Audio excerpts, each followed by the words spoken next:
এই এই ফ্যানটার ভিতরে এই বোর্ডটা লাগানো ছিল, এই বোর্ডটা প্রবলেম, কোনো কানেকশনই পাই না, আইসিটা খারাপ। পরে আমি কি করছি, এটা তো 12 দিত 5 ভোল্টে। এখন কাজ করছি হইলো আপনি এখানে 5 ভোল্টের একটা চার্জার লাগাই দিছি, আর এখানে এই যে একটা মডিউল 12 দিব, 5 ভোল্ট থেকে 12 দিব, দুইটা ব্যাটারি দিয়ে।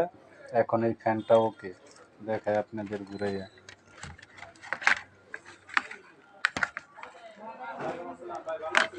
দেখেন কিভাবে ঘুরে ফ্যানটা।